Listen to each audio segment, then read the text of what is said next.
I have been watching how you have been standing on what cannot hold you. The opinion of one person, the number in one account, the health of one body, the behavior of one child. Right now, before this short message ends, allow me to show you the rock. The rock that has been under you the whole time. The one that does not move when those move. Come a little closer. Stay near. There is no rush in this room. I am the ground beneath the ground you are standing on. I see you. The mother holding her household together by the strength of her smile, certain that if her smile falters, the whole thing will come down. I am beside her. A father whose self-worth has been silently chained to a paycheck that arrived late this month has not been overlooked. There is a daughter who has built her sense of being okay on a parent's mood. And the parent's mood is unstable, and the daughter is tired. The one who used to be the strong friend of the group, who carried everyone through their hard years, and now has nothing left for his own. None of you are hidden from me. The young man whose entire footing was a job title he no longer wears. Walks the same streets he used to walk, and feels them tilt under him. None of this escapes me. I keep count of every wobble. There is also the woman who built an entire interior life on a marriage that has grown quieter than she imagined a marriage could grow. There is a grown son still standing on a father's approval that may never arrive in the shape he is hoping for. A widow who has been balancing on the memory of the one who is gone. Asking the memory to do work the memory was never built to do.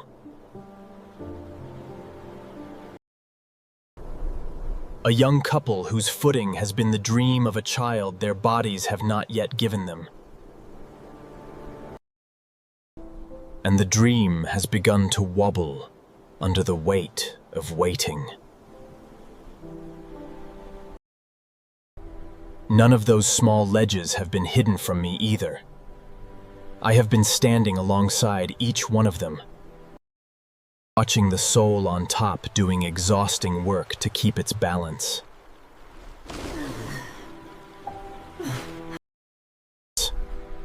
Longing for the moment that the soul finally turns and notices that a deeper ground is right there waiting. You did not choose to make your inner life rest on these small surfaces. You were taught to. A child learns to stand on the praise of the loudest adult in the room because that is where the floor seemed firmest at the time. A teenager learns to plant his identity in performance because performance was the one ground that did not shift between report cards.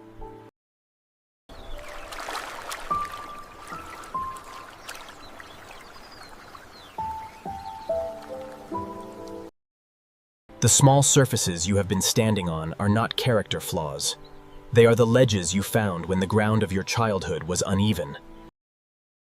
And you have been balancing on them with great skill for many years.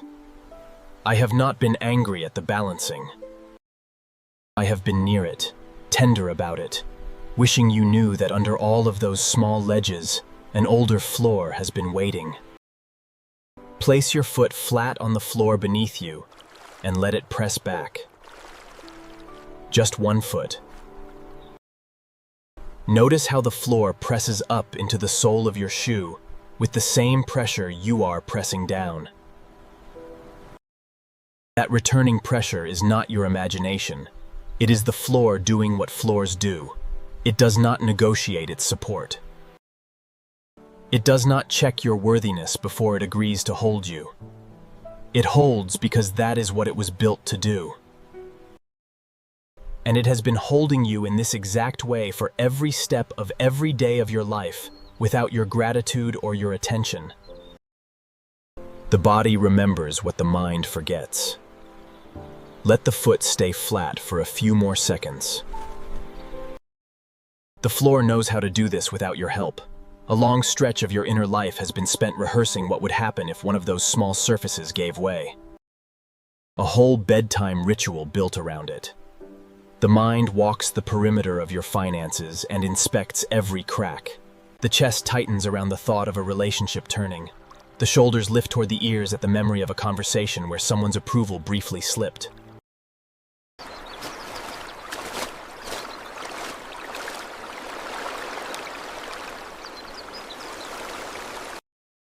A creature given a moving floor will spend its life trying to memorize the movements.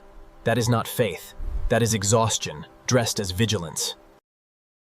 Allow me to retire the costume. The neighbor whose marriage is quieter than it used to be has been told her household is the foundation. A man 2 streets over has been told his career is the foundation, and he has been pouring all his hours into reinforcing it. A grandmother has been told her health is the foundation, and every flutter in her chest is red as the floor about to give.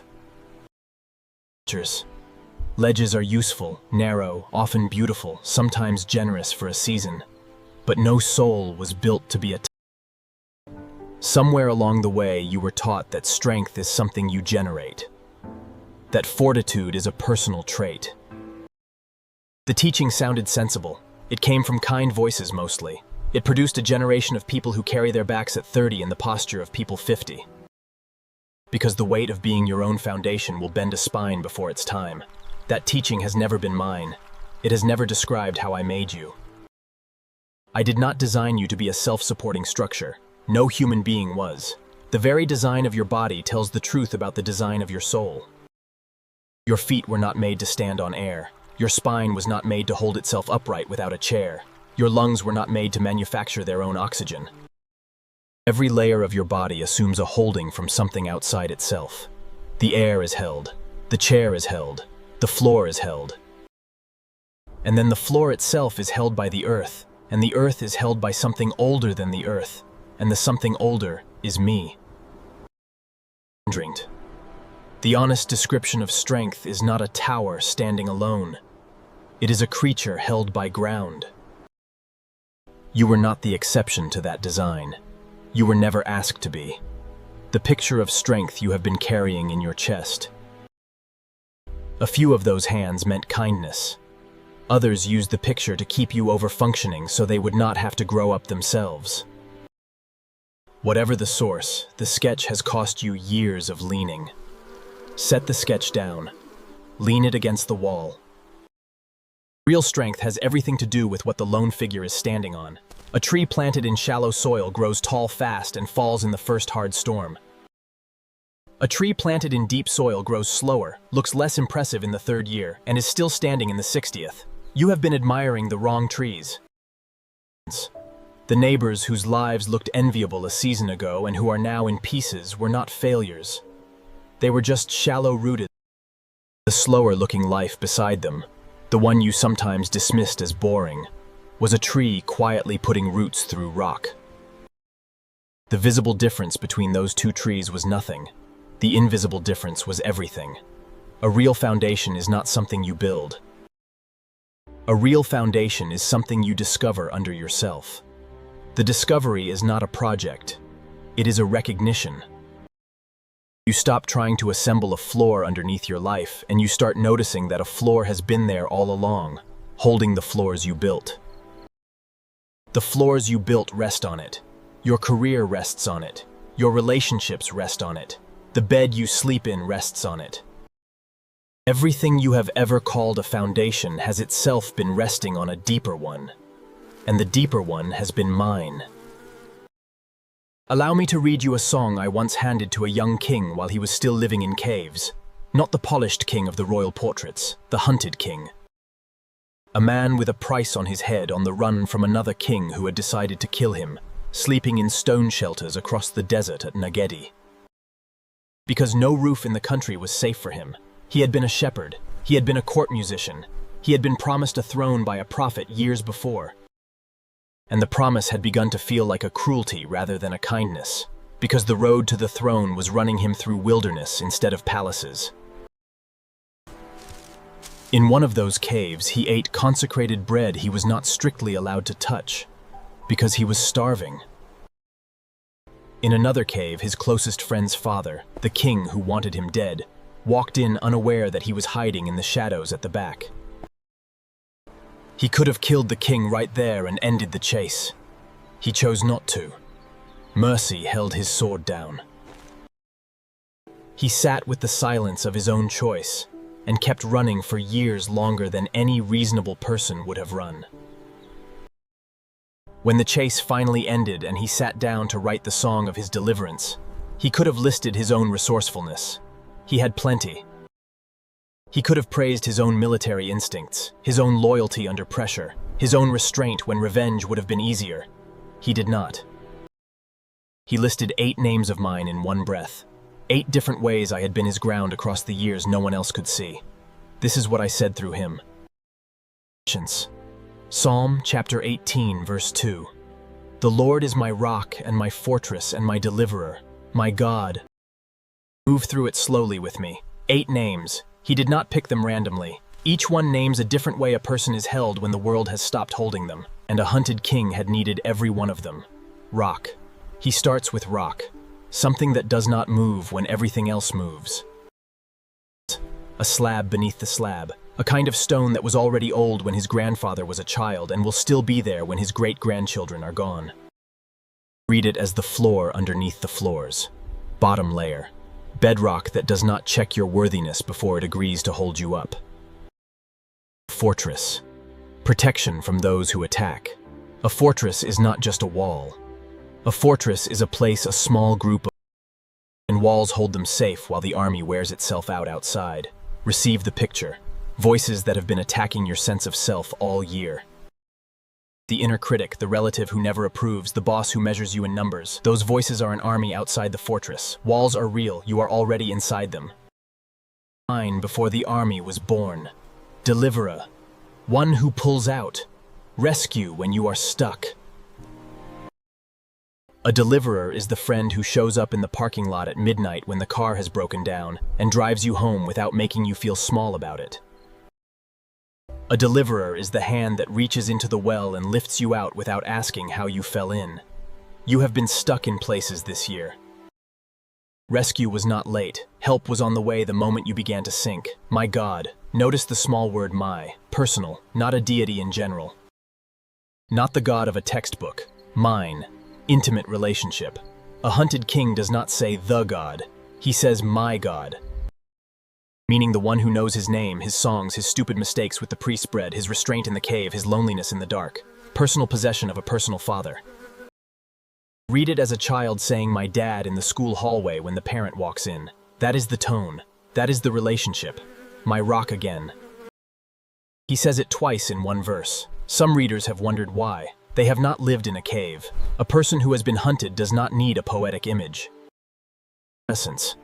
A person who has been hunted needs the central thing said twice so the body believes it. Repetition here is not literary.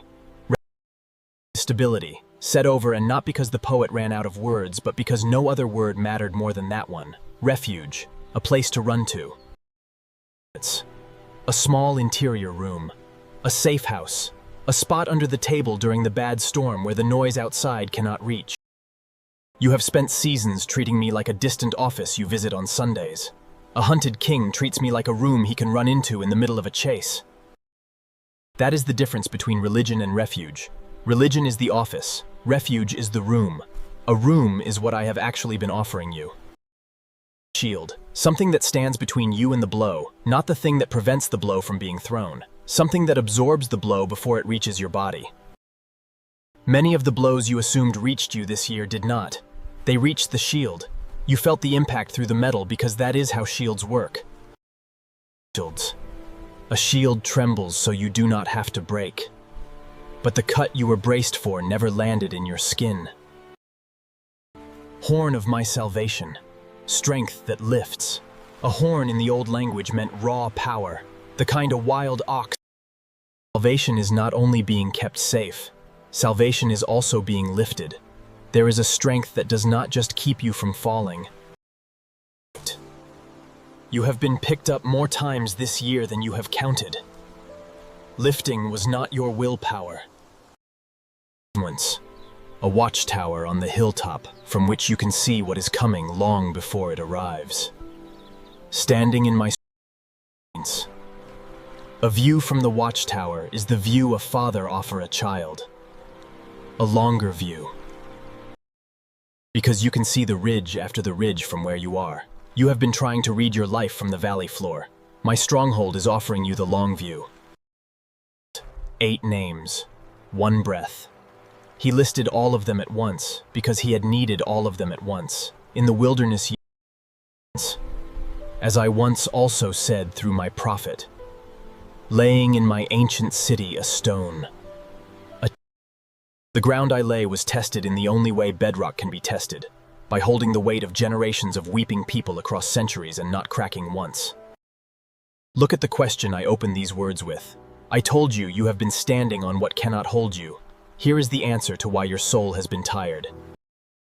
Because the small surfaces you have been balancing on were never designed to be foundations. They were designed to be small joys, useful tools, kind ledges. A mother's smile was meant to be a smile, not a load-bearing wall. A paycheck was meant to be a paycheck, not a footing for a personhood. A child's mood was meant to be the weather of a child's day, not the weather of your soul. None of those small surfaces failed because you misused them. They failed because they were never built for the weight you put on them. You have been asking ledges to be bedrock, and ledges are honest. They cannot hold what bedrock holds. Bedrock is me. Bedrock has been under every ledge you ever stood on. When a ledge moves, bedrock does not. When a ledge gives, bedrock catches. When a ledge ends, bedrock is the next step. So here is something small you can carry into the rest of your week. And you will, because everything visible was always temporary. Pause and ask one question. What am I standing on right now that does not depend on me? Run a quick survey. The job, the relationship, the body, the mood of someone you love, all of those depend in one way or another on conditions that are not under your control. If the answer is nothing, I am the answer. Place 1 foot down on me, then the next. The walk back to ground takes 1 step at a time. And you do not have to find the whole floor before you take the first step. The first step finds the floor. The first step always has. You will not feel different the first time you ask the question. You may not feel different the 10th time, but somewhere around the 30th time, you will notice the small wobble inside your chest has gone quieter.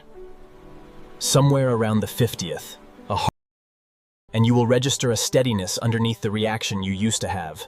Somewhere around the 100th, the people closest to you will say you seem different this season. And you will not be able to explain it exactly, because the difference is not anything you built. The difference is something you finally let yourself stand on. A second beat of the practice. When you have a quiet moment. Once the question has surfaced the small surface you were balancing on, do not rush to leave it. Many of those small surfaces are still good things. A paycheck is good. A relationship is good. A child's well-being is good. The practice is about returning them to their actual size. A paycheck is a paycheck. A relationship is a relationship. A child is a child. Each one occupies its real place in your life and stops being asked to occupy the place underneath your life. The bedrock under it returns to its real place too. Both things end up in the position they were always meant to be in, and the soul standing on top of them stops being so tired. The first few times you locate the bedrock under your week, you will be tempted to test it the way you test ice on a pond. That is honest. The previous floors of your life cracked under you, and your body is wise to be cautious. Be cautious as long as you need to be. But notice, over the months, that the cracks you have been bracing for have stopped happening. The bedrock has not cracked under 1 foot. It has not cracked under 2. It will not crack under your whole weight either when you are finally ready to give the whole weight. Take the time you need. The bedrock keeps no clock. It has waited centuries for slower souls than yours. If something in these words is reaching the place where your footing has been giving way, leave the word rock here below. Not as a slogan, but as one small stone set down on the bedrock you finally noticed under your feet. Above this video, 7 brief letters are already waiting in the pin space, one for each of your coming mornings, sent into your inbox the moment a soft yes turns the latch. Take them. To the one of you who has spent years being the strong one in every room, whose own bedrock has been everyone else's emergencies, hear me. Your strength was real. It also wore you down because you forgot to stand on anything yourself. The same strength you have been pouring out into others is going to feel utterly different. The day you finally rest the weight of it on what holds you. Lay your weight down. The floor is here. The floor has been here.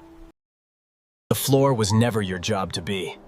To the one whose paycheck arrived late this month and whose chest has been clenched around the number, hear this too. The paycheck is a useful ledge. It is not the bedrock. The bedrock under your finances is a father who has fed people, multiplied small lunches into festivals when the math should not have worked. The math has never been the foundation. The father underneath the math has been. Let your eyes lift 1 inch from the spreadsheet to the one holding the spreadsheet. To the parent who has been measuring your worth, that child is not your foundation. You were not asked to hold your entire identity in a young soul who is still figuring out their own footing. Lift the weight off them. They cannot carry the load of being your bedrock, and the longer they feel it on their shoulders, the harder their walk becomes. Lay that weight down on me. Both of you will breathe easier. Both of you will stand straighter. Both of you will rediscover what a parent and a child are actually supposed to be to each other.